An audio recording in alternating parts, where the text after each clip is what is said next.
ಪರವಾಗಿಲ್ಲ ಉಕ್ಕರ್ನ ಇನ್ನೂ ಆಗದ ಉಕ್ಕರ್ನ ಪರವಾಗಿಲ್ಲ ಅಣ್ಣ ಹಿಂಗ ಹಿಂಗ ಹಿಂಗ ಉಕ್ಕರ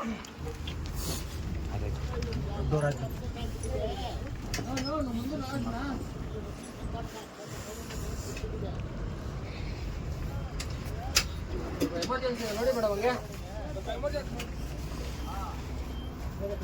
ಅವ್ರ ಓನರ್ ನಂಬರ್ ಇಚ್ಚಿದ್ರೆ ಬಾಗುಂಡೆ ಮೊಬೈಲ್ ಎಲ್ಲರಿಗೂ ನಮಸ್ಕಾರ.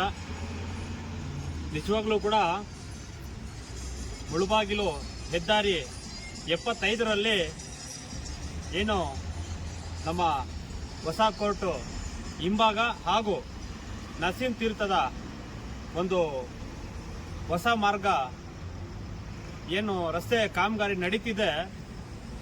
ಇದು ಏನು ಇವತ್ತು ಲಾರಿಯಲ್ಲಿ ನೋಡಿ, ಇವತ್ತು 11 ಗಂಟೆ ಆಗಿದೆ. ಲಾರಿ ಮೇಲಿಂದ ಬಿದ್ದು ಕೆಳಗಡೆ ಬಿದ್ದಿದೆ. ಲೋಡ್ ಗಾಡಿ ಇಲ್ಲ, ಖಾಲಿ ಗಾಡಿ ಬಿದ್ದಿದೆ ಮೇಲಿಂದ. ಬಟ್ ಆ ಒಂದು ಡ್ರೈವರ್ ಒಬ್ಬರೇ ಇದ್ರು, ಆ ಡ್ರೈವರ್ಗೆ ಕೈ ಮುರಿದಿದೆ. ಈ ಒಂದು ಸಂದರ್ಭದಲ್ಲಿ ನಾನು ಹೆದ್ದಾರಿಯ ಗುತ್ತಿಗೆದಾರರಾಗಿರುವಂತಹ ಮೊನ್ನೆ ಕೂಡ ಎಚ್ಚರಿಕೆ ಕೊಟ್ಟಿದ್ದೀನಿ, ಆದಷ್ಟು ಕಾಮಗಾರಿನ ಬೇಗ ಮುಗಿಸಿ ಅಂತ. 2-3 ವರ್ಷಗಳಿಂದ ಈ ಕೆಲಸ ಎಷ್ಟು ನಿಧಾನಕ್ಕೆ ಮಾಡ್ತಾ ಇದ್ದಾರೆ ಅಂದ್ರೆ ಅಷ್ಟೊಂದು ನಿಧಾನಕ್ಕೆ ಮಾಡ್ತಿದ್ದಾರೆ. ನಮ್ಮ ಶಾಸಕರಾಗಿರುವಂತಹ ಸಮೃದ್ಧಿ ಮಂಜುನಾಥ್ ಸರ್ ಅವರು ಮೊನ್ನೆ ಒಂದು ಕನ್ನಡ ಪೂರ್ವಭಾವಿ ಸಭೆಯಲ್ಲಿ ನಮಗೆ ಹೇಳಿದ್ರು, ಹೆದ್ದಾರಿ 75 ಅನ್ನು ಬಂದ್ ಮಾಡಿ ಅದನ್ನ ಕೂಡಲೇ ಕಾಮಗಾರಿಯನ್ನ ಮುಗಿಸ್ಬೇಕು ಅಂತ ಹೇಳ್ಬಿಟ್ಟು ನಮಗೆಲ್ಲರಿಗೂ ಹೇಳೋದು, ಸಂಘಟನೆಯವ್ರಿಗೆಲ್ಲರಿಗೂ ಹೇಳೋದು, ನೀವೆಲ್ಲರೂ ಕೈ ಜೋಡಿಸ್ಬೇಕು ಅಂತ. ಆದ್ರೆ ನಮ್ಮ ಶಾಸಕರು ಒಂದು ಕಿವಿಯಲ್ಲಿ ಹೇಳಿ ಒಂದು ಕಿವಿಯಲ್ಲಿ ಬಿಟ್ಟಿದ್ದಾರೆ. ಯಾಕೆ ಅಂದ್ರೆ ಹೇಳ್ತೀನಿ ಅಂದ್ರೆ, ದಯವಿಟ್ಟು ಸರ್ ಒಳ್ಳೆ ಒಳ್ಳೆ ಕೆಲಸಗಳು ತಾವು ಮಾಡ್ತಾ ಇದೀರಣ್ಣ, ಇಲ್ಲ ಅಂದಿಲ್ಲ. ಬಟ್ ಇವತ್ತು ಅನಾಹುತ ಹೆಂಗಾಗಿದೆ ಅಂದ್ರೆ ಯಾರ್ದಾದ್ರೂ ಪ್ರಾಣನೇ ಸರ್, ಯಾರ್ದನ್ನ ಆಗ್ಲಿ, ಇಲ್ಲ ನಮ್ಮ ಜಿಲ್ಲಾ ನಮ್ಮ ರಾಜ್ಯದವರಾಗ್ಲಿ ಇಲ್ಲ ಹೊರ ರಾಜ್ಯದವರಾಗ್ಲಿ, ಯಾರ್ದನ್ನ ಕೂಡ ಪ್ರಾಣನೇ ಪಾಪ. ಮೇಲಿಂದ ಕೆಳಗೆ ಬಿದ್ದು ಲಾರಿ ಪೀಸ್ ಪೀಸ್ ಆಗಿದೆ. ಅದರ ಜೊತೆಗೆ ಆತನಿಗೆ ಒಂದು ಕೈ ಇಲ್ಲ, ಕೈ ಮುರಿದೋಗಿದೆ. ಅದನ್ನ ಫೋಟೋ ಸಮೇತ ನಮ್ಮೇ ಹುಡುಗರು, ನಾನು ಮನೆ ಹತ್ರ ಇದ್ದೆ, ಆಚೆ ಇದ್ದೆ, ಮನೆಗೆ ಹೋಗೋಣ ಅಂದ್ಬಿಟ್ಟು ಮನೆಗೆ ಹೋಗ್ತಿರುವಾಗ ನನಗೆ ಫೋನ್ ಮಾಡೋಣ, ಈ ತರ ಲಾರಿ ಬಿದ್ದೋಗಿದೆ, ಇಲ್ಲೊಂದು ಕಾಮಗಾರಿ ನಡೀತಾ ಇದೆಯಲ್ಲ 75 ಅಲ್ಲಿ ನರಸಿಂಹ ತೀರ್ಥ ಹತ್ರ ಲಾರಿ ಬಿದ್ದೋಗಿದೆ ಅಂತ. ನಾನು ಓಡ್ ಬಡೋಷ್ಟಿಗೆ ನಮ್ಮ ಹುಡುಗರು ಎಲ್ಲರೂ ಸೇರಿ ಅದನ್ನ ವಿಜಯಣ್ಣ, ನಮ್ಮ ಅಫ್ಸರ್ ಎಲ್ಲರೂ ಕೂಡ ಸೇರಿ ಆ ಆಂಬುಲೆನ್ಸ್ ನ ಕರೆಸಿ, ಮತ್ತೆ ಅದ್ರ ಜೊತೆಗೆ ನಮ್ಮ ಪೊಲೀಸ್ ಇಲಾಖೆಯವರು ಅವ್ರಿಗೆ ಮಾಹಿತಿ ಕೊಟ್ಟಿದ್ರೆ ನಾವು ಓಡ್ ಬಂದ್ರು. ಅವರೆಲ್ಲ ವರ್ಮಂಟು ಅವರು ಮತ್ತೆ ನಮ್ಮ ನಗರ ಠಾಣೆಯ ಎಲ್ಲ ನಮ್ಮ ಶಿವರಾಜನ ಅವರೆಲ್ಲ ಕೂಡ ಬಂದು ಆಂಬುಲೆನ್ಸ್ ಅಲ್ಲಿ ಹಾಕಿ ಅವನ್ನ ಕಳ್ಸಿಕೊಟ್ಟಿದ್ದಾರೆ. ನಿಜವಾಗ್ಲೂ ಕೂಡ ಹೇಳ್ತಾ ಇದೀವಿ, ಒಳ್ಳೆ ಮಾತಿಂದ ಹೇಳ್ತಾ ಇದೀವಿ, ಎಚ್ಚೆತ್ತುಕೊಳ್ಳಿ. ಶಾಸಕರಾಗಿರಬಹುದು, ನಮ್ಮ ಜಿಲ್ಲೆಯ ಸಂಸದರಾಗಿರುವಂತಹ ಮಲ್ಲೇಶ್ ಬಾಬು ಸರ್ ಅವರು ಆಗಿರಬಹುದು, ನಮ್ಮ ಕೆಲಸವನ್ನ ಮಾಡಿಕೊಡಿ ದಯವಿಟ್ಟು. ಇಂತಹ ಅನಾಹುತಗಳು ತುಂಬಾ ನಡೀತಾ ಇದೆ. ಇದರ ಬಿಟ್ಟು ಸ್ವಲ್ಪ ಮುಂದೆ ಹೋದ ಒಡ್ಡಳ್ಳಿಯಲ್ಲಿ ಎಷ್ಟು ನಿಧಾನವಾಗಿ ಕೆಲಸ ನಡೀತಾ ಇದೆ ಅಂದ್ರೆ, ಆ ಕಡೆ ಅದೂ ಆಗಿಲ್ಲ, ಈ ಕಡೆ ಇದೂ ಆಗಿಲ್ಲ. ಆ ಕಡೆ ಮುಂದೆ ಆ ವಿರೂಪಾಕ್ಷಿ ರಸ್ತೆ, ಗೇಜಾಪ್ ರಸ್ತೆ ಎಲ್ಲವೂ ಕೂಡ ನಿಧಾನವಾಗಿ ಕೆಲಸಗಳು ನಡೀತಾ ಇದೆ.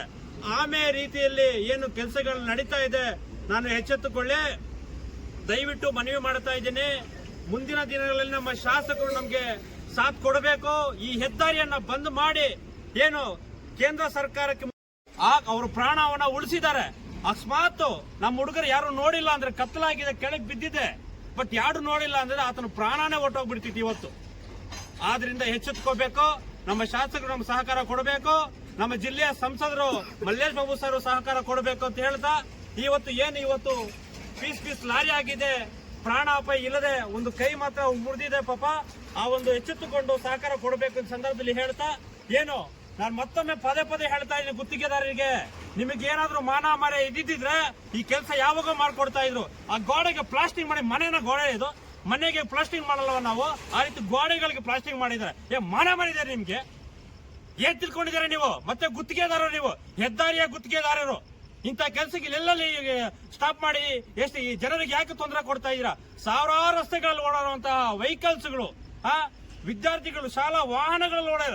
ಆಯ್ತು, ಒಂದು ಮಾತು ಹೇಳ್ತೀನಿ ನೋಡಿ, ಇವತ್ತು ಲಾರಿ ಬಿದ್ದಿದೆ, ಪೀಸ್ ಆಗಿದೆ, ಆತನ ಪ್ರಾಣ ಅಪಾಯದಿಂದ ಪರಾಗಿದ್ದಾನೆ. ಒಂದು ವೇಳೆ ಈ ರಸ್ತೆಯಲ್ಲಿ ಶಾಲಾ ಕಾಲೇಜು ಮಕ್ಕಳು ಸಾವಿರಾರು ಸಂಖ್ಯೆಯಲ್ಲಿ ಬಸ್ಸುಗಳು ಓಡಾಡುವಂತ ಯಾರಾದ್ರೂ ಮಕ್ಕಳಿಗೆ ಯಾರಾದ್ರೂ ಅನಾಹುತ ಹಾಕಿದ್ರೆ ಯಾರ್ರೀ ಹೊಣೆ ಇದಕ್ಕೆ?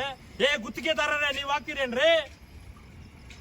ಇದನ್ನ ಎಚ್ಚೆತ್ತುಕೊಳ್ಳಿ ಕೂಡಲೇ. ಏನು ಈ ಕಾಮಗಾರಿನ ಮುಗಿಸ್ಲಿ. ಮತ್ತೆ ಹೇಳ್ತಾ ಇದ್ದೀನಿ, ಕಾಮಗಾರಿ ಏನಾದ್ರು 2-3 ತಿಂಗಳ ಒಳಗಡೆ ನಿಮ್ ಕಾಮಗಾರಿ ಏನಾದ್ರು ಮುಗಿಸ್ಲಿಲ್ಲ, ನಿಮ್ಮ ಮಾನ ಮರ್ಯಾದೆ ಏನೇನಿದೆ, ಎಲ್ಲೆಲ್ಲಿ ಕೆಲಸಗಳು ಮಾಡಿದಿರಾ ಅವೆಲ್ಲವೂ ಕೂಡ ಆಚೆ ತೆಗೆದು ನಿಮ್ಮ ಗುತ್ತಿಗೆದಾರ ಲೈಸೆನ್ಸ್ ಅನ್ನ ರದ್ದು ಮಾಡುತ್ತೇವೆ ಅಂತ ಈ ಸಂದರ್ಭದಲ್ಲಿ ಹೆಚ್ಚು ಇಷ್ಟಪಡ್ತೀನಿ ಸ್ನೇಹಿತರೆ. ಯಾಕೆ ಅಂದ್ರೆ ಯಾರ್ದಾದ್ರೂ ಪ್ರಾಣ, ಅವಾಗ ಹೇಳಿದೆ ನಾನು, ಯಾರ್ದಾದ್ರೂ ಪ್ರಾಣನೇ. ಈ ಒಂದು ಅನಾಹುತ ಆಗಿರೋದಕ್ಕೆ ನಿಜವಾಗ್ಲೂ ಕೂಡ ಮುಳುಬಾಗಿಲು ತಾಲೂಕಿನಲ್ಲಿ ಹೆದ್ದಾರಿಯಲ್ಲಿ ಈ ತರ ಅನಾಹುತ ಆಗಿದೆ ಅಂದ್ರೆ ಯಾರಿಗೆ ಮಾನ ಮರ್ಯಾದೆ ಹೋಗೋದು? ನಮ್ಮ ಮುಳುಬಾಗಿಲು ತಾಲೂಕಿನ ಶಾಸಕರ ಮಾನ ಮರ್ಯಾದೆ ಹೋಗುತ್ತೆ, ನಮ್ಮ ಜಿಲ್ಲೆಯ ಸಂಸದರ ಮಾನ ಮರ್ಯಾದೆ ಹೋಗುತ್ತೆ. ಇದನ್ನ ಏನು ಮಾಡ್ತಿರೋ ಬಿಡ್ತಿರೋ ನಮಗ್ ಗೊತ್ತಿಲ್ಲ. ಮುಂದಿನ ದಿನಗಳಲ್ಲೇ ಉಗ್ರವಾದ ಹೋರಾಟ ನಾವು ಮಾಡ್ತೀವಿ, ಎಚ್ಚೆತ್ಕೊಂಡ್ಬಿಡಿ. ಇಷ್ಟೊಂದು ಮಾತು ಹೇಳಿ ನನ್ನ 2 ಮಾತನ್ನ ಮುಗಿಸ್ತಾ ಇದ್ದೀನಿ.